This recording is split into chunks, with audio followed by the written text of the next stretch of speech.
Welcome to the Painting Business Pro Show. Today I've got Trent Huskey out of Asheville, North Carolina. So we dive deep into what it was like to get hit by a hurricane and be running a business. He had 25 appointments booked. He had 30 jobs lined up, all of them canceled. He somehow generated 160 leads in the next 2 weeks. Trent went from living in his car and living on almost nothing to he now runs a $4.2 million really healthy, great business out of Asheville, North Carolina. He's an awesome guy. There's so many things that are amazing in this episode. I took 2 pages of notes. He drops a lot of gems. There's a lot to learn from him with marketing, with mindset, with leadership. Amazing perspective. So I think you're going to love this episode with Trent Huskey. Enjoy. This is the Painting Business Pro Show, where we share inspiring stories from people who are just like you, who have created extraordinary results in their business and their life. We'll take the mystery out of it and show you behind the scenes exactly how these results happen. There's a simple process and a roadmap to follow to create life-changing success in business. You are capable of more than you realize. So listen in, discover what's possible, and let's unlock your potential. Let's go. I never know how to start. You'll be introduced. All right, so Trent Huskey, we go a ways back, but just such a great guy. We were just about to start the show, and he was sharing with me about how he got inspired. The intention of this show is to inspire people, to show you what's possible, because once you see what's possible, you will aim for it, and that's the beginning of accomplishing great things. So, Trent, you want to share that story you were sharing with me about what opened your eyes to this business? Yeah. Would you like me to introduce myself first and like to say? Go for it, man. Okay. Yeah. Yep. So I'm Trent Huskey. My company's Huskey's Paint Design. I'm actually a 3rd generation painter, but my company isn't generational. I started my business 7 years ago, but I was working 2 jobs. So my dad did commercial GC work, was what he specialized in, big tilt ups, hospitals, hotels, casinos, things of that nature. And I would work for him during the day, and I'd work from about 7 to 3, and then I'd wait tables at night at a fine dine restaurant. I had to be there by about 5 o'clock, and I'd work till 1 o'clock at night, typically by the time I left there. So 7 in the morning till 1 o'clock at night. And I grinded that out for 5 years, and I was able to save a lot of money because I was working so much. And I always knew I wanted to be an entrepreneur. I was reading a lot of books. I knew I wanted to do it. And I tried a couple other small businesses while I was still working 2 jobs, believe it or not, just online businesses, and I failed at those. And then I burned through a lot of money I had saved, and I had a realization, and I was like, Trent, you already know how to paint, like go find a coach, because I was already big, and I recognized that coaches were very important. And so I started looking for coaches, and then I decided to start a paint company. And so I quit both jobs. My dad was very supportive of me because, like I said, he did big commercial GC stuff, so he didn't care that I was operating in the same market painting houses. And so I went out on my own, and I was 25 at that time, and I'm 32 now. So it's 7 years later. And this year we're on track to do 4.2 million. I don't do subs. I'm all in house. So I have 32 painters on staff, and then a total staff of 39 people. So I'm just shy of 40 people total staff. But that's my backstory. If you want me to tell you that story, I was telling you how I got inspired is, my dad was mainly submodel, and so he would have big fluctuations where he'd have big jobs going, and then he would kind of go scarce for a while, and then he just kept a couple in-house guys, and so I was a part of his in-house team. But I went to this conference with Brandon Lewis, and I met Roger Carroll there, and I was on my 2nd year in business, and me and him just jived. We had very similar personality types. He was around the same age as my dad, and it was just like immediate connection. We became friends immediately. Well, he invited me out to his shop. And at that time, I only had like 7 or 8 painters. And I showed up, and I spent a week with him, and I just shadowed him for an entire week. He gets up at like 4 o'clock in the morning, and then he hard stops at 5. And he is like, he's a machine, man. I mean, we're still really good friends. We talk almost every day. But anyways, I go and visit him, and he has 130 painters. And I'm just like blown away. I was like, I didn't even know this was possible. I didn't know this was a thing. Like when he told me that at the conference, but you're thinking in your head, like, is this real? Because that doesn't seem real, And so I shadowed him for a whole week, and I was just taking notes. And I've mirrored a lot of stuff that he's done over the years. And he's been a huge influence on my life. And my dad passed 2 years ago, and he really helped me get through that as well. But meeting other painters and seeing what's possible and getting out in the community. I've painter friends all over the nation, and it's been life-changing for me. Eric, you've been life-changing for me. I went through all of your courses now. So I would recommend be watching this show, be coordinating and networking with other painters, because that's what's going to show you the possibility for sure. Tell me more about all the ways that you're involved, in Yeah. communities and events and learning and yeah, Yeah. can you just elaborate So, on so, that a I'm, bit? so I'm, I'm a huge book reader first. I mean, I read a book a week on average. I love to read. I've been an avid reader since I was a young age, so that's huge for me. I'm actually kind of on a war kick right now. I've been reading a lot about generals and warlords. I like it, so Yeah. I've been going through that. But the communities I'm in, I'm a part of the APPC, which is Brandon Lewis's. I've been a Yep. part of his group for 7 years. And then I go to all of his events, and then I speak at his events. I've spoken 5 times now at his events, and then I've made a lot of friends. I go to the PCA events typically every other year. I've networked with a lot of them. I think we have a Are group you going chat. this year? Are you going to go in February? I can't go, so my son is still real. I just had my first kid, and so Yeah. he's young, and so I actually have a couple of things I'm going to. So you know how it is. Like I Yep. gotta. It's he's like me. He's a live wire. He doesn't nap hardly. He's a lot to handle. He cracks me up. It's like I'm looking at a mirror, and he's so young. It's the craziest thing. But so no, Well, so I'm not this this year. year the PCA is in Colorado. So Yeah. I've got my third kid due. We don't know if it's a boy or girl yet, but due January 11th. Oh So wow. as the filming is, so right now it's Halloween Yeah. 2024. Me and Trent Yeah. here. Yeah. But yeah, my kid is due January 11th, and so I wouldn't normally go, but it's just 2 hours down the road at the Broadmoor, which I love going to the Broadmoor. So I might speak at it. I don't know yet, but Well, I'll anyway, watch. I'll tell you. Well, here's just a piece of advice. If anybody's interested, to go to events. Go, put yourself out there, and be humble. Because a lot of times, especially if you're smaller and you want to connect with the bigger guys, the best thing you could ever do is be humble and ask. Because people are willing to help. That's why they're there, and they get a lot of gratification from helping others because they've already walked the path. And so, literally, anytime that I go to an event, I'm not kidding you.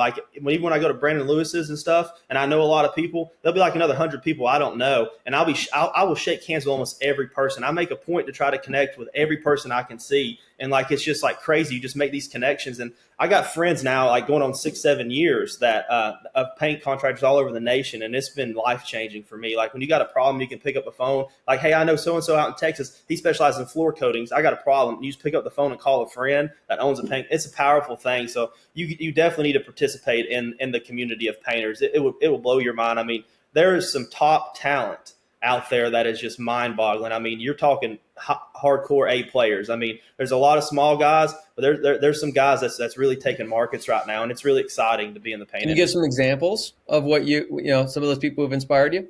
Like the owner of Cherry Coating, them guys I think have bought 2 paint companies the past couple of years. Those guys are blowing up. I think they do like 75 million a year. Cherry Coating is huge. They Yep, might do more than that now. Roger Carroll, I like I think they said, do. he owns Southern Touch. He does around 15 to 20 million a year. He kind of fluctuates depending on really large projects. He's been a huge inspiration for me. And I that's mean, your mentor that you speak with daily? yeah. Roger Carroll. Well, yeah. And then Brandon Lewis, that owns APPC, has been very inspiring. You've been very inspiring. You were the first person to introduce me to production rates, and that changed my life, man.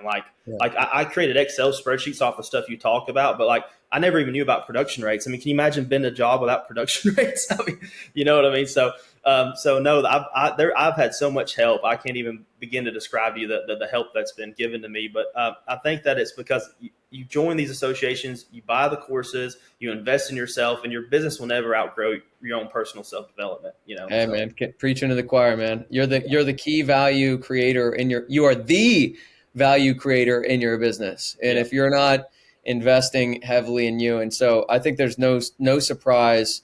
I mean, I see it very clearly correlated that the people who are growing really quickly and having huge success are also often the people most involved and taking advantage of all the unbelievable amount of opportunities there are. So you mentioned a couple. You mentioned the APPC with Brandon Lewis, which I yeah, actually he was in Colorado one year for his birthday, and I ended up going out to dinner with him and his wife and me and my wife for his birthday. He's a great guy. I haven't connected with him in quite a while. You mentioned the PCA. yep, Obviously, we've got our background with Painting Business Pro. Are there yeah, any other? And then you have these mentors you connect with. Are yes. any other places that you've built Yeah, community, found I community? yeah, I looked into Nolan Consulting, and I didn't go with them, but they have really good stuff as well. They have really Mhm. good training plans if you want to have in-house painters like I do, like that Hmm.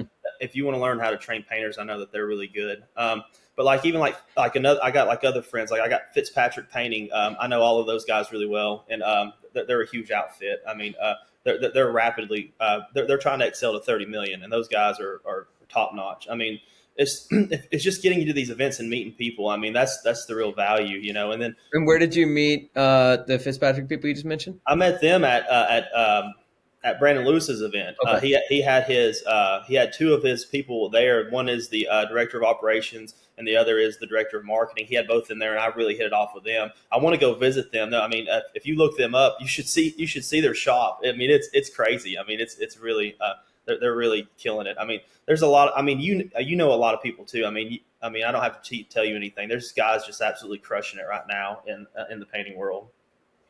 It's wild, man. I mean, Mm-hmm. more and more and more. You know, I don't have it on hand, but just saw some studies around like just the interest coming into trades from private equity and from just new like the labor market. I mean, it's with landscape is changing, and so I think we are going to start to see more and more of a shift from mom and pop shop, very small painting companies. So there's more and more multi-million-dollar painting companies, and that's part of what I'm Yeah, attempting now to is the time. highlight. Yeah, now is the time to professionalize. I think that we're kind of in the golden era of painting right now. Like you saw this happen with HVAC in the '90s, and we're 30 years behind, you know. But like right now, this is the time to be a painting contractor before it consolidates. You know, we might have another 30 years before it really consolidates hard like HVAC did. So right now is prime time to be a painting contractor, in my opinion. For What sure. did you know? What did you tell me more about the HVAC thing and Yeah, timelines and what so you've the learned about HVAC. that? I love going to HVAC conferences. Those guys are miles ahead. I mean, that a lot of systems that I implemented. Like here's just like a simple thing that this is so simple, but you will never hear this at a painting conference. Set all your vans up the exact same way. Have a checklist of every single tool and a piece of equipment that you put in your van. Put them in the exact same location, and then do a check every single week. That way, you can send a crew to any job at any time, and they can do any type of project. And you have that set up. That is standard in HVAC. So like that's just one thing that like if you don't do that, like are you even an HVAC guy? But you go to a painting conference and nobody sits there. That's not even a conversation piece, but that's just like a basic thing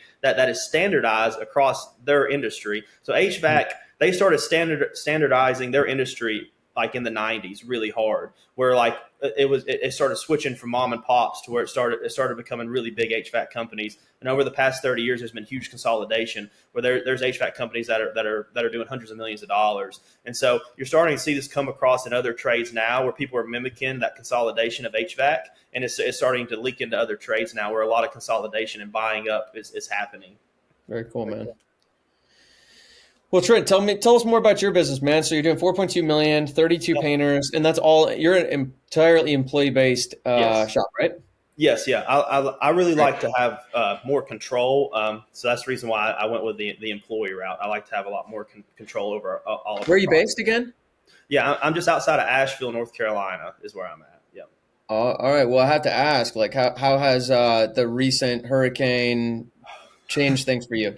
Oh my God. So I'll give you like a 5-minute story. It was really bad. So here's what happened. The hurricane hit. A hurricane hitting the mountains is like saying a blizzard would hit Florida. It just doesn't happen. And so Yeah.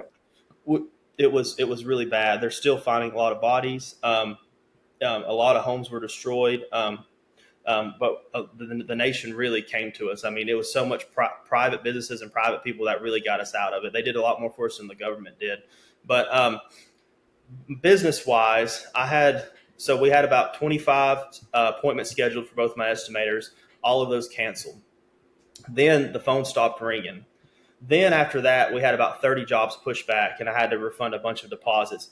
And then we looked at my schedule, and I only had about a week and a half worth of work. We had that much because I have a lot of big jobs coming up, but I was counting on these 30 projects.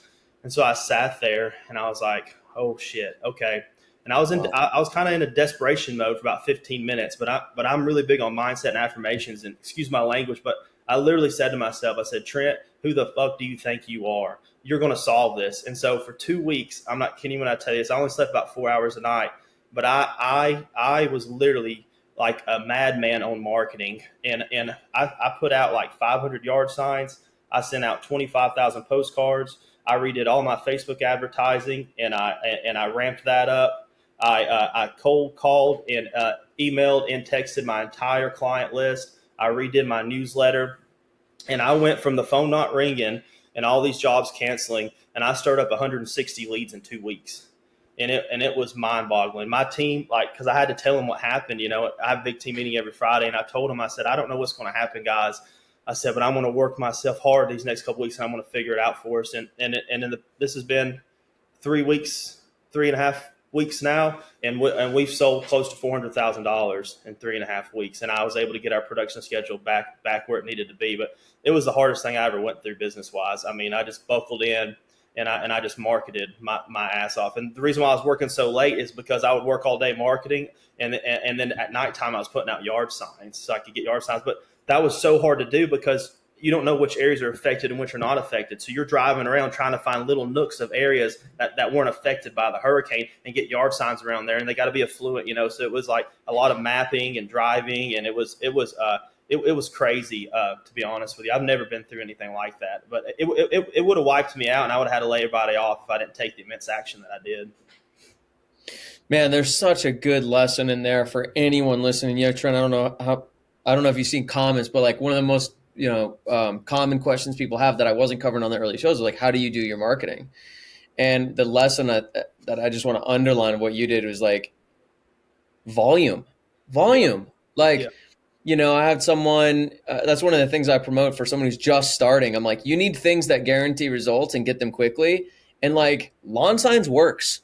And I have a lot of people hate on lawn signs. We're like, Eric, I thought I was going to get like some good coaching in here. You told me to do lawn signs. I'm like, yeah, it works. Oh my it gosh. Absolutely works. So like, go put out lawn signs. Trent put out 500 lawn signs. Also, some of the other things you said, 25,000 postcards sent, revamped newsletter, revamped Facebook ads. I didn't capture everything else you did, but the amount of volume you did, and it generated 160 leads. Yeah. Like these things work. Yeah. For anyone listening. So I imagine, wait, by the way, the 160 leads, is that residential, commercial? How is your business split up in residential? I just targeted residential because, as you know, residential is a huge cash flowing machine. Commercial is not a cash flowing, and a lot of times commercial, they're budgeting, and you have to go through this whole process. So I didn't go after commercial at all because commercial is a long term play, as you know, and so I needed jobs ready right now, and I also offered a really good discount, and I explained to people why the discount was so high because of what happened. And so the reason why I was able to generate a lot was because there's a lot of volume, but I also had a really good offer. And so that's the basis of marketing is you first have to have an irresistible offer, and then you test the offer. Then once you know the offer works, then you blast it out. Like for me to be able to find the offer that I used, I literally made 5 different Facebook videos and tested all of those. And once I had a winner and I knew that was the winner, then I put that on all my marketing material. What did your offer end up being? Yeah, so believe it or not, I did jobs for cost. So I called my accountant and I said, in order for me to still make a salary because I'm running the company, I deserve a salary. In order for me to pay for all my overhead, pay for all my guys and everything, I said, what can I charge per hour to be able to sell a job for cost? And we came out with $52 per hour. I normally charge $65, so that's a huge price reduction. Right, you charge what, and what do you usually charge? So I normally charge $65, and I reduced our charge rate down to $52 per hour to still pay for all my costs and for me to get a salary. And so that's what I told my team. I said, guys, what's most important right now is me not making money. What's most important is you feeding your families and you paying your bills. I said, I'm going to sacrifice for the team. I said, because I have to turn this around. And once I get enough backlog put back in, I'm still not happy with the backlog we have. I like to have about 6 weeks of backlog. Once I get that backlog filled, then I'll go back to normal pricing. But I was willing to sacrifice profit to take care of my team. That your team trumps everything. 100%, man. I mean, it's the right move. We did the same thing when COVID first happened, and we didn't lay a single person off, and we kept our crews busy. Like we actually grew through COVID, which I think a lot of people did in the end. But at the beginning, it was rough, and all we did is we went and made a massive offer, hugely discounted, because we're like, the most important thing is like keep taking care of our people. Yeah. So I mean, huge props to you for how you handled that, man. I mean, it's not easy, and you did what you needed to do for your people and for your team in a really challenging time. No, nobody can plan for that. That is unplannable. No. All you can do is react, and how you're going to react. I'm like, am I going to sit here? I'm not kidding you. It was 15 minutes. I sat there in complete desperation, And I'm like, what am I going to do? Oh my gosh, like just, your head's going. And then, but like I'm so big on mindset, like I'm huge on that. And it just clicked. It's like, who do you think you are? Like I just heard this voice, who do you Trent. think you are, Trent? And I was like, let's do it. So I just started mapping out a plan. And, and Yeah. I knew the first thing was an offer. I got to have an offer. Okay, but how to know the offer's going to work? Okay, I got to test the offer. Okay, now here's all the levers I can pull to get this offer out. Trent, it's funny that I mean, I know you're saying it. You're like, I sat there for 15 minutes, like that was like a long time. Yeah. Oh man, you didn't have a plan for 15 minutes? Well, you're big into mindset too. I mean, we share that commonality. Yeah. Like I don't have lapses in mental aptitude. Like I know who I am. I know who I identify as. I Yeah. am a CEO of a large paint company. Like I know who I am. So like to have a lapse in that mindset, it really frustrated me. Like to have that inspiration. Yeah. But dude, like, yeah, crazy natural disaster wipes out your whole market. Not your whole market, but wipes out a chunk of your market. And Yeah. you had 15 minutes of uncertainty, and it's an issue for you. I didn't think about it from that perspective. I guess that's not that bad. I can't believe I didn't have an answer for 15 minutes. What the fuck is wrong with you, Trent? I guess that's a testament to how hard I am on myself. I did not even think of it from that perspective. Well, and also, points to a winning mindset. Yeah. Of being unstoppable, and I will make anything happen. Yeah. Like there just isn't another option for you. I mean, anyone listening to this can hear. There was no option. There was just one thing that was going to happen, and you're just all in on it. Where I think that most people don't operate that way. Yeah, well, you can't lose. I mean, one thing that when I was going through this whole thing for about 2.5 weeks, where I'm not kidding you, I was sleeping like 4 hours a night, man. And I had this recurring thought in my head, and I said, stay in the game. It's not about making money. It's about taking care of your team. And I just kept saying that over and over. I was exhausted. I was pushing myself hard. I just kept saying in my head, stay in the game, stay in the game, stay in the game. The most important part is to stay in the game. I'll make money next year. You know what I'm saying? Like, I already made really good money this year. So if I got to sacrifice profit for the next 4 to 6 months, it is what it is. We're going into winter. You know what I'm saying? So I always slash prices in the winter anyway. So, I mean, it is what it is. Just stay in the game. Say more about, first of all, again, I just want to acknowledge you for, the kind of leader you were for your people through that. I don't know how much people acknowledged you or gave you any huge amounts of credit, but that shouldn't go unacknowledged. I mean, it's really extraordinary what you did for your people and your team, and just rising up to do that. So I operate from a very serious transparency part in my business. So like I have big team meetings every Friday. I tell my whole team, like, here's how many estimates we ran. Here's how much we're selling. Here's how many jobs I have backlogged. I like to share all that information. People like to know what's going on. So when this happened, I just laid it out, told them everything that happened. I said, we are looking at a very serious situation. And I said, I don't have a plan yet, but I will have a plan. And then the next Friday, I told them everything I did. And I got emotional. They got emotional because they could not believe how much I had gotten done the first week. And then the next week. And then by the end of the first week, I was already starting to get a little bit of traction. By the next week, I mean, we were rampant. I mean, both of my estimators were working overtime. Typically, I only allowed them to run 3 leads a day because you need to have time for the sales process.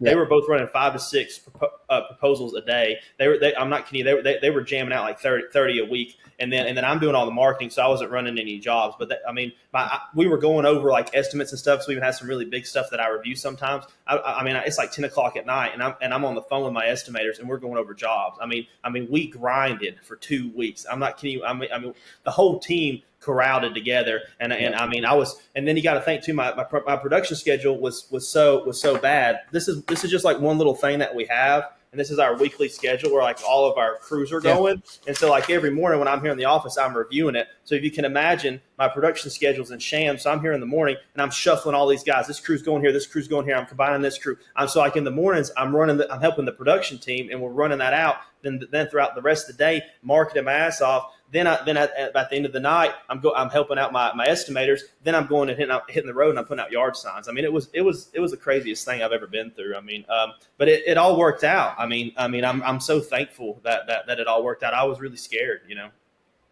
Why are you, I mean, not why you did all the things you did the last few weeks. That was just like whatever was needed, but just generally, why are you doing all this? What are you driven by? What motivates you? What are your ambitions? I'm just naturally driven, to be honest with you. A lot of people have asked me that, and like, so I moved out whenever I was 16 years old, and I went through, um, I went through a really hard phase where nobody thought I would graduate high school. I ended up graduating with like a 3.6, and I was living out of my truck, and it was really hard that time period. And I remember at one point in time, I went 2 weeks with where I wasn't hardly. I was working at Ingles in the evenings, and they pay you every 2 weeks. And I had to live off like potted meat sandwiches and bread for like a week, and being hungry. Like I remember thinking, like, and I was only in high school. I said, I will never be poor. I said, I'm not going to be hungry, and I'm not going to be poor. And then once I got 18, I started working two jobs, and I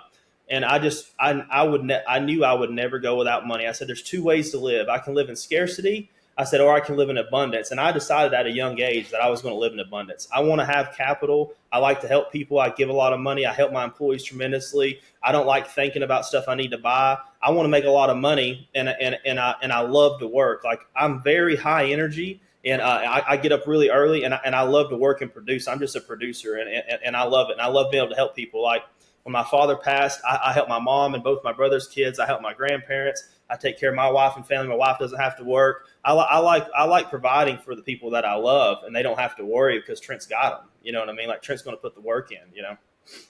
What are the goals? What is the vision you see for your company long term? I'll be honest with you. I want to be one of the biggest paint contractors in America, man. I mean, once I dial this in and this is running without me, I want to start opening up other other areas. I'm going to strategically target where I want to go. But I think within the next 5 years, I'll open up my next location. But I want this to be a perfectly fine tuned machine. Like a lot of people like hit a million and then they want to go open up another location. I think that's the wrong strategy. I think you should max out your market and let it run on its own and then go open another location, you know? So that's what my game plan is. I want to have multiple locations and be a massive paint contractor. Dude, I think that you're right on with that. And I'm glad you said it because I say it all the time, but Yeah. it's important to hear from someone else. I made that mistake. You know, I made that mistake in 2014, 15, where it was like, oh, we got $1 million painting company here. It was a couple million, but we're like, let's start opening more locations. And we're more on the other side of like, get these companies, get these models really dialed in. There is like a balance because you probably won't fully max out your market before you remove yourself, because you probably can remove yourself where it keeps growing, and then so there is some balance there, but almost universally people lean on the expand too early side of things. Yeah, I don't think that's necessary at all. I have a really good feeling. I've done a lot of market research on my market. I think I could easily get this to 10 million. I'm not concerned about that in my current market. So once I get to 10 million, then that'll be my next stepping stone, and then I'm going to open up a location. But I'm not actually going to go to the location. I'm going to cherry pick people from my own team, and then I'm going to rise them up, and I'm gonna put people out into other locations. And then this will kind of be the main zone where I can train everybody. You know, all the marketing will come from here for all the different places. But that's long term. Like I still got another 5.5 million to go. So it's just a dream, but one day it'll be a reality. You know. Yeah, I don't doubt it, man. Tell us more about the business. So like, how much is commercial, how much is residential, and yeah. So this year, I doubled down on commercial really hard this year. So I'm 60-40 commercial to residential. I used for years I was 100% residential, and in the past 2 years I've been slowly working my way into commercial because you need a lot of cash flow to be in the commercial world, and and I took some licks this year with that, but.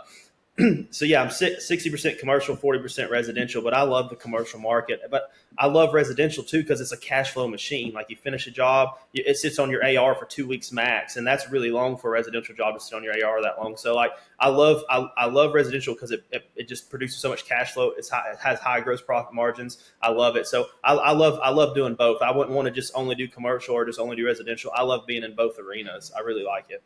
And commercial, tell me about what have you learned getting into commercials? Because I think that's the way most people should do it. I think you should get a strong residential base first, because you learn a lot there. You get good crews, you get good people, you learn how to bid, you know how to produce, you create cash flow. It creates a solid foundation to go into commercial. And then I think everyone should be exposed to it because there's just so many good opportunities there. What's been your experience the first couple of years in commercial?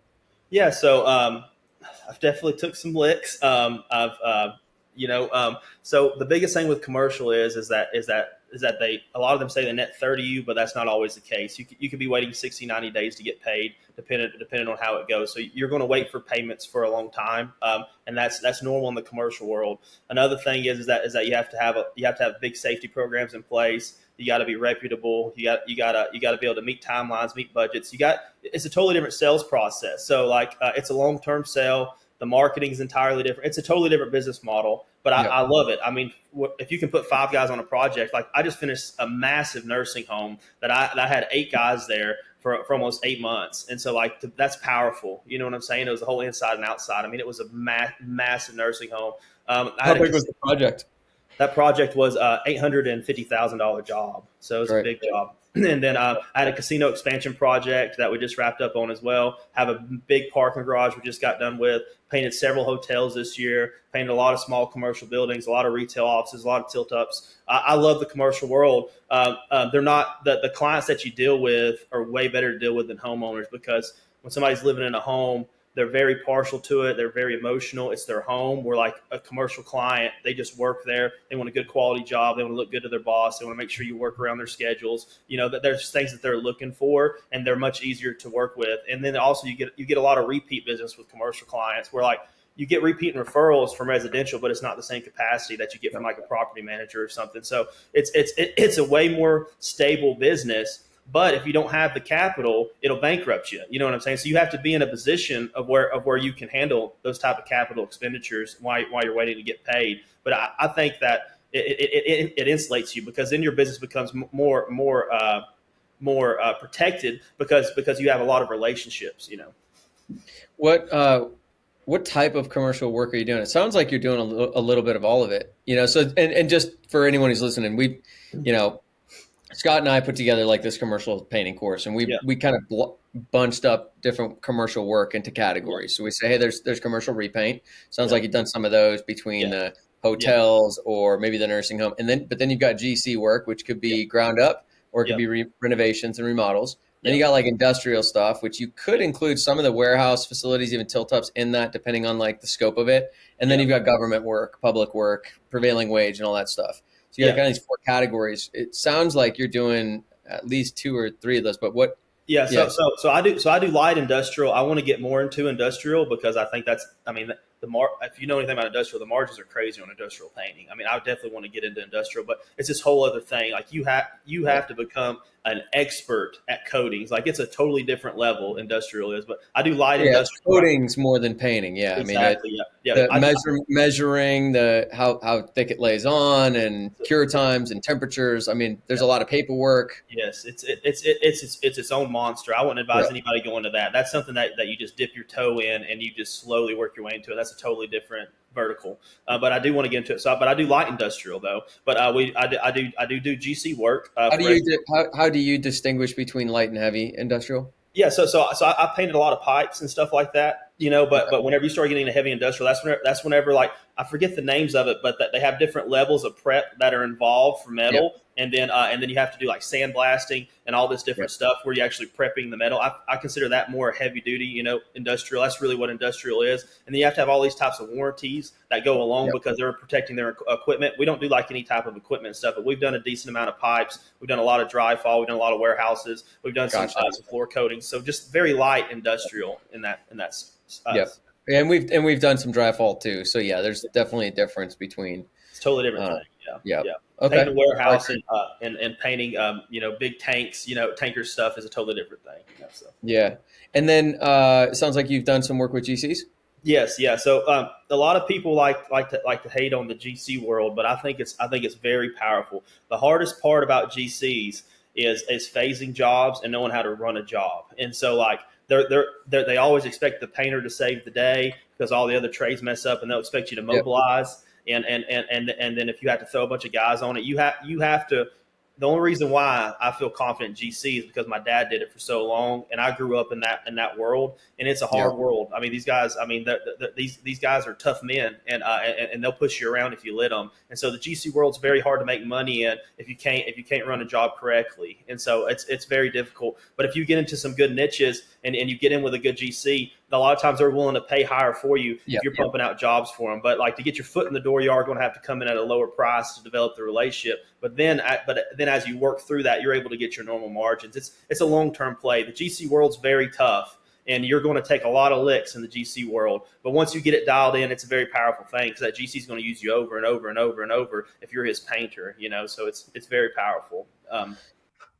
And then obviously you did a lot. It sounds like you probably had most of your volume on repaints. Is that No, no. no?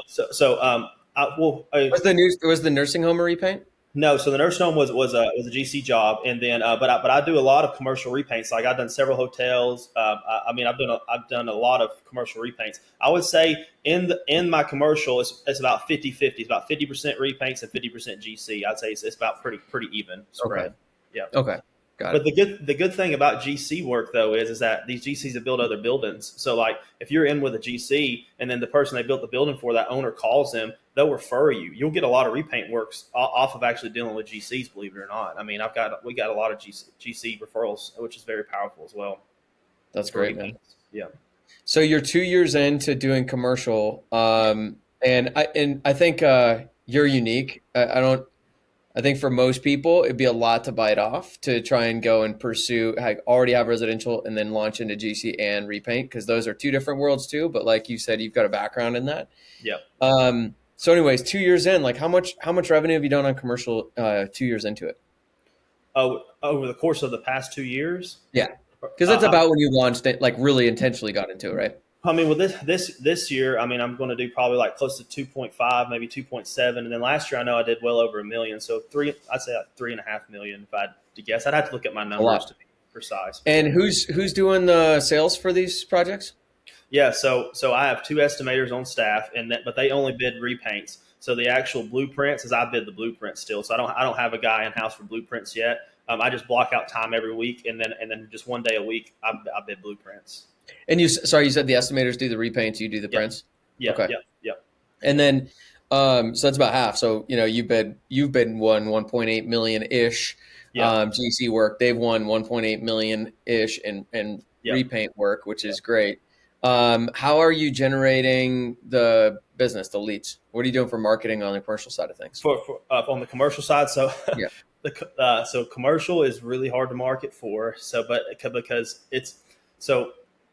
What I do is I hire what do you call them? Virtual assistants off of Fiverr, and I get them to scrape lists for me. And so what I do is I get them to find property managers, realtors. I'll get them to find GCs. I'll get them to find like nursing homes, warehouses, and then I just get the list of the businesses' names, the address, and then their phone number. Because I don't know if you've experienced this, but whenever you try to build lists and get people's contacts names, like only like 10 or 20% of them will even be accurate. So you don't even know who the decision maker is. So once I get a list of a SKU that I want to go after, I then cold call the office and I just simply ask them, I'm like, who's over the maintenance of your building?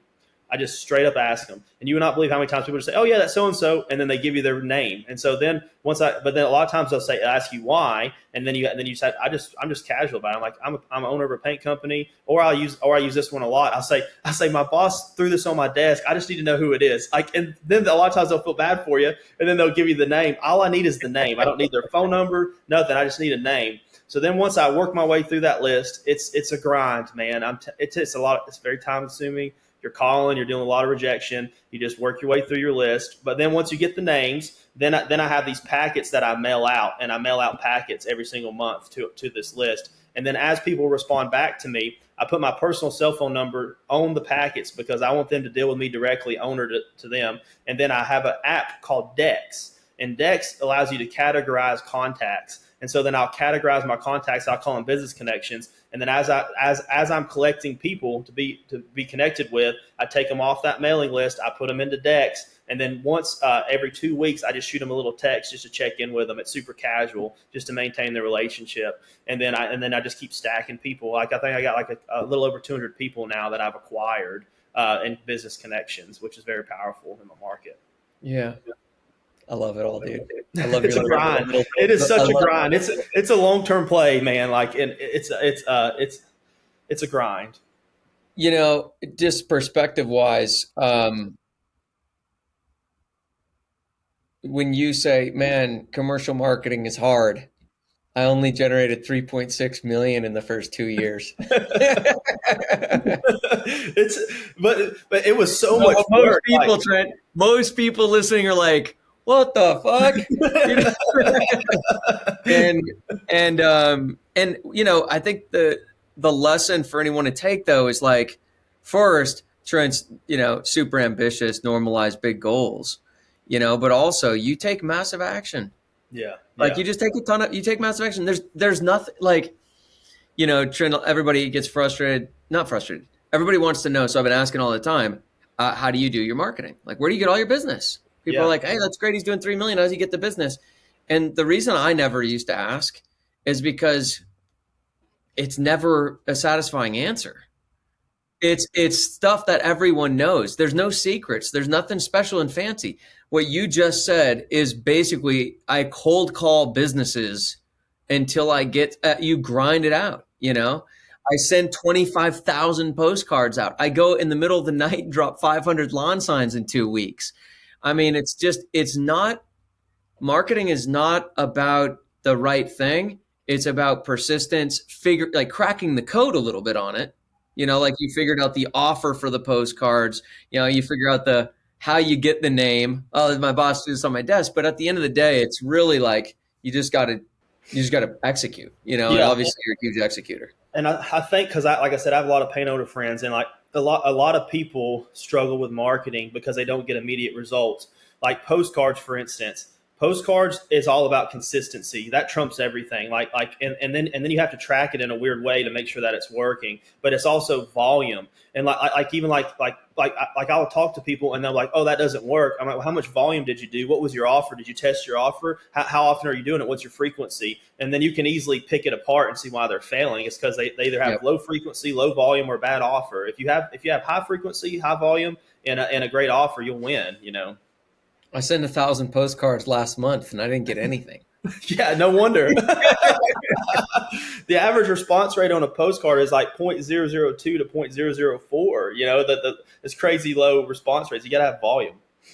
Yeah. Yeah. It's good, man. It's good. How much do you spend on marketing on 4.2 million? Yeah, so I average about 20,000 a month right now is what I'm spending on marketing. It's not much. No, For no, I'm 4.2 I'm million. very happy with that. This month I blew my marketing budget though. To be transparent with Well, you. that's fine. It was Yeah, needed.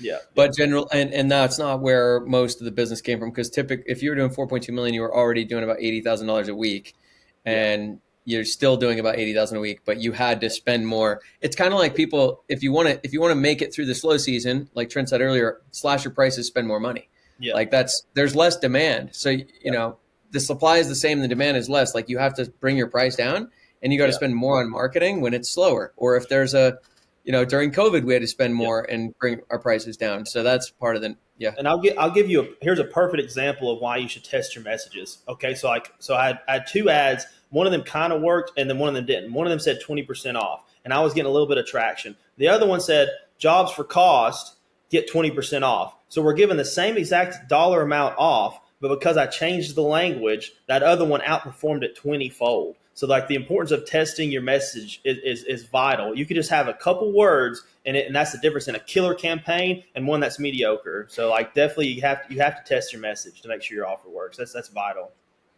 It's huge, man.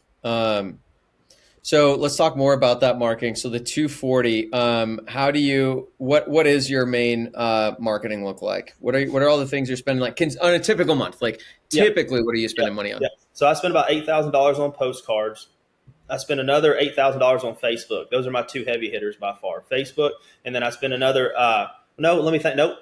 I spent $8,000 on postcards, $6,000 on Facebook. I spend another $3,000 in commercial mailers every single month. So what is that? 8 and 6 is 14. That's 17. And then $3,000. I spend about $1,500 a month on my newsletter going out, and then I have another $1,500 left. I think about $300 of that goes to yard signs on average monthly, and then I'd have to look at it. I have it all on a spreadsheet, but there's a couple $100 there that I'm not thinking of, but of just little miscellaneous stuff. But Yeah, and this, I think it's probably important just to note too for everybody that most of the 8K postcards, the 6K Facebook ads, is that primarily residential?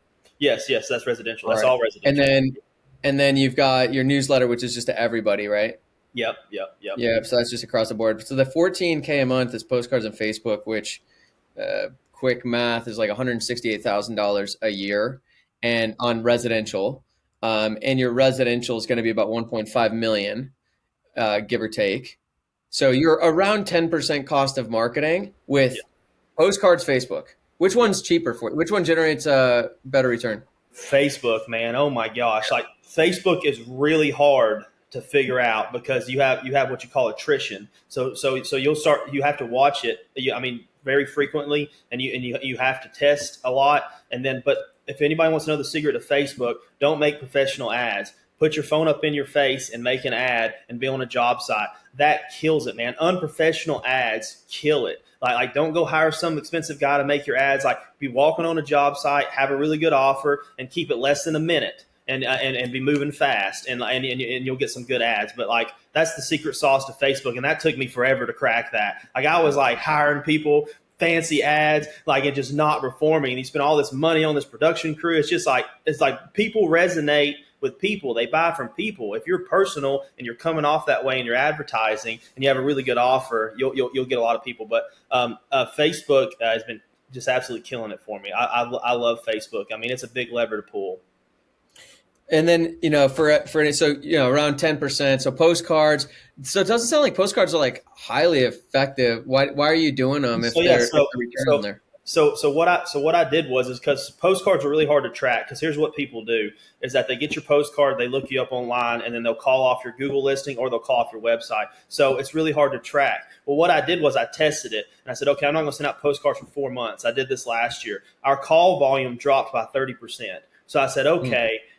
I know it's working. I can't track it. And so like once I saw a call volume drop in 30%, I realized how powerful postcards were when you track it by call volume. And I did it over a long enough sample size over 4 months that I was able to say, okay, consistently over 4 months, my call volume dropped by 30%, but our lead flow volume, you see what I'm saying? But Yep. so people don't always call on the postcards. That's why people don't think that they work, is because they're not calling the postcard number and you have a tracking number tied to it. And you're like, well, this sucks. But if you look, you'll see your website lead flow goes down, your call volume goes down, and then your Google My Business calls go down. So you'll see all that drop. So it's the consistency in the postcards, but the postcards make all your other marketing work really well. So if somebody sees my Facebook advertise, they're also getting a postcard from me, and then I have a really clean, good-looking website. They look me up. I have a lot of Google reviews. It all just kind of syncs and works really well together. Yeah.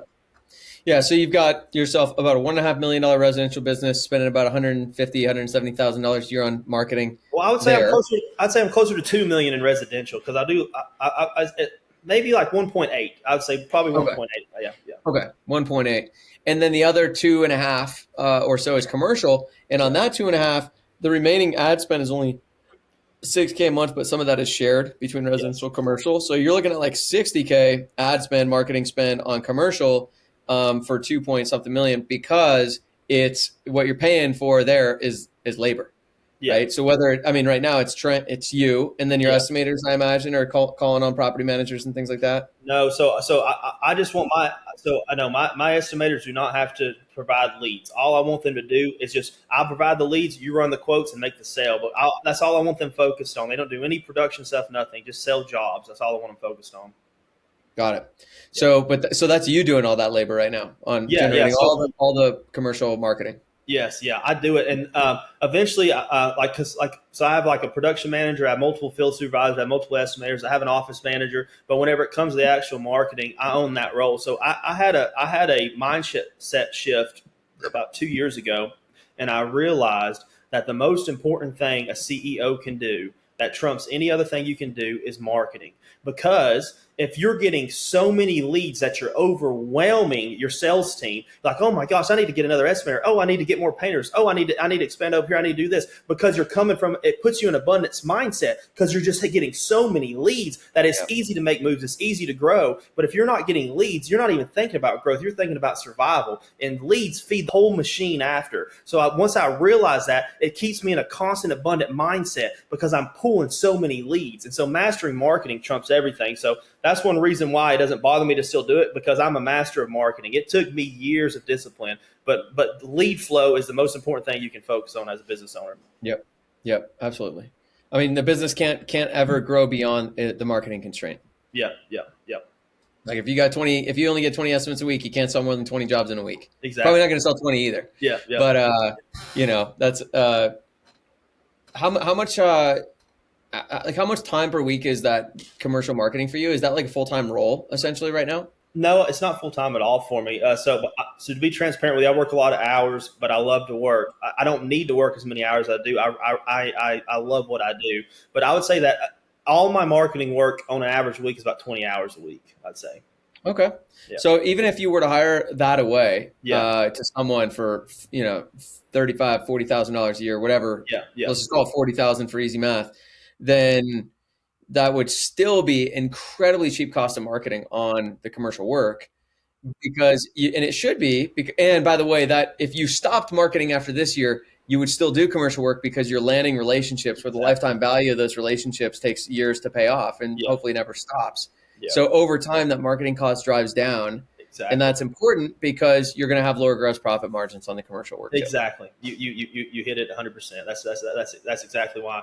I love the commercial world, because it insulates you. Like if I would have had more commercial clients, it wouldn't have been such of a hard hit whenever this happened. But I have a lot of big jobs coming up, but like I was really dependent upon the residential lead flow, which obviously, I don't think this will ever happen to me again, knock on wood. but it's a very powerful business model. That's why you consistently see, if you look at the biggest guys in the game, they're all in commercial. There's a reason why, Yep. I know this year is going to be a little screwy. What was your business last year? Revenue, and profitability? Yeah, so I did 2.6 million last year, so I grew a lot this year. Well, how profitable was it? Yeah, I hit last year. I hit 20% net profit, so I made really good money last year. Yeah, this year I think I'll still come in about 12 to 15%, which I'm still happy with. I'll be satisfied with. Even with with the hurricane. Yep. And you expect to do about 4.2? Yep. So I'm making about the same amount of money I made last year, but a lot more volume. But it was because of what happened. It is what it is. Right. You're taking a big L here. Taking care of your people and your team. So actually, your margins are really healthy. Yeah. When the hurricane doesn't destroy your market. Yeah. I know. This is business though, man. Like what are you going to do? Are you not going to perform? Are you going to get knocked out of the game? Like that's not an option. You know what I'm saying? Like you got to stay in the game, man. Like there's no matter what, no matter what, things are going to change, circumstances are going to change. But I think that's one of the biggest traps that a lot of people fall in growing their business, is just blaming, the market, blaming, my customers don't want to buy, my competitors, the economy, the fill in the blank. Yeah. There's always you can always come up with a reason why you're failing if you want to. Yeah. But the people who succeed don't do that. Yeah. They just succeed. Yeah. They just make it happen. And I think you embody that in a big way. Yeah. It's definitely a way that I look at myself, is like, I'm going to make it happen. Like nothing's going to stop me. I don't care what the economy's doing. I don't care what's happening. I'm going to do this. I can tell you a reference of this is something that I love. I can't remember what book it was, but it was a story, and it was talking about Ford and Chevy, and it was back in when the Great Depression hit. Ford decided to close down a bunch of their distribution and warehouses and stuff, and cut down their staff and quit marketing, and just held on for dear life. And before the Great Recession hit, they had the majority of market share. Chevy was much smaller in that time period, and they decided they like quadrupled their marketing spend. And by the time they came out of the Great Recession, Chevy had majority market share, and Ford hardly had any. And so, whenever this happened to me, I was like, "Who am I going to be? Am I going to be Ford, or am I going to be Chevy?" I was like, "I'm going to be Chevy." I remember seeing those studies during COVID as well, and looking back at 2008 and other recessions and tough times. Yeah. The people that succeeded the most were the ones that didn't stop marketing. Yeah. I mean, if anything, like that's what you got to spend more. You got to market even harder. Yeah. But you should cut other like big investment expenses. You should not like try to scale staff, but like marketing is the thing you don't stop, because when it's over, there's fewer players in the market. Yeah. And the ones that are there just are going to swallow up more of the business. So there's definitely an opportunity in the tough times. Yeah, we've had more people calling us looking for work the past couple of weeks than I've ever had in a 2-week period. We've had like 40, 50 painters looking for jobs. I mean, because the other owners weren't doing what they're supposed to do. I mean, I made a whole list of them because like I just told them we're not hiring, but come spring I'll have a huge list of painters to be able to pull from to hire for my next growth spurt. So, how fun, man! Are you having fun? I mean, not the last 3 weeks. The last 3 weeks were fucking crazy, but just generally, with your I'll tell you, man. Like I love to work. I consider myself a really big strategy guy. I love strategy. I'm all about it. So I like being strategic. I like moving pieces. You know, I love what I do, man. Like that's why I love to work so much. I love what I do. Yeah. So great, man. We've covered a lot of ground here, Trent. I really appreciate all of it, and thanks for just all the transparency and sharing everything that you shared. I think there's so much that people could take out of it. I took a whole bunch of notes. I mean, there's just so much great stuff you're doing. So thank you for just your willingness to share and contribute. And is there anything that anything else that we didn't cover that you wanted to share? Yeah. So what I would love to give advice to is anybody that's smaller is learn how to manage your time. And I learned this from you, Eric. You taught me how to manage my time at a level that I didn't even think was possible. And like the way that you use your Google Calendar that you taught me, and I utilize it. I mean, you don't know what's possible, how to utilize your time in a Google Calendar. You need to get up with Eric about that, because that changed my life. And so when you're smaller and you're going to work, you're putting out all these fires all the time. So it's like, how can I ever manage my time? So this is a practice that I've had for several years until I was able to really grab my time and time block. But I still do this to this day because I enjoy it.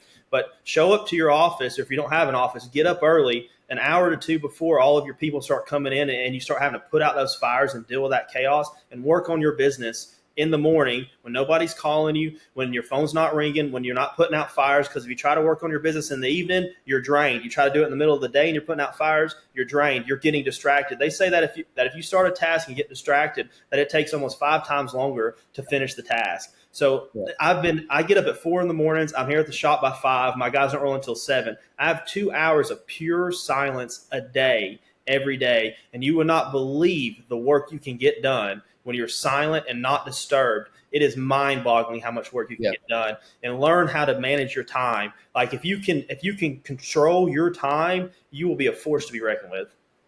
Yeah, beautiful, man.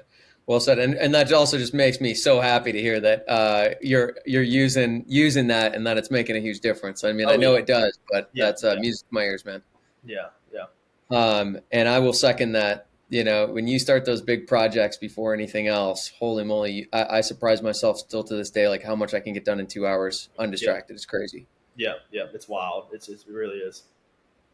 Well, Trent, I didn't even remember, or maybe I didn't know that you were outside of Asheville. And by the way, just 3 weeks removed from that, everything you're doing, that you even took the time to do this right now, also says a lot about just your commitment to people and contributing to people. So thank you. Thanks again, man, for doing it. And I love the success, love the story. Keep rocking. We'll stay connected, of course. And I'm excited to see what you do, man. I know you're going to do some amazing things. Thank you, brother. I really appreciate you having me on. I appreciate the conversation, and thank you. I really appreciate it. Yeah, keep rocking, dude. Hey guys, thanks for listening to the show. I hope you found it valuable. We make these episodes in the show for you, truly. So your feedback is super valuable to us, whether it's, things you liked, things you didn't like, what you want to see more of, what you want to see less of. Any feedback you can give us is going to be super helpful as we continue to evolve and improve the show over time. And if you want a copy of the Fast Growth Roadmap for Painting Contractors, which really simplifies the steps you take to building a business, we've got that resource for free for you. Just check the description or the bio where you're watching or listening to this episode, and you can just click and download that for free, and it should help give you a good roadmap for how to build and scale your business like the people that you're listening to on the show. So thanks for listening in. We'll see you soon.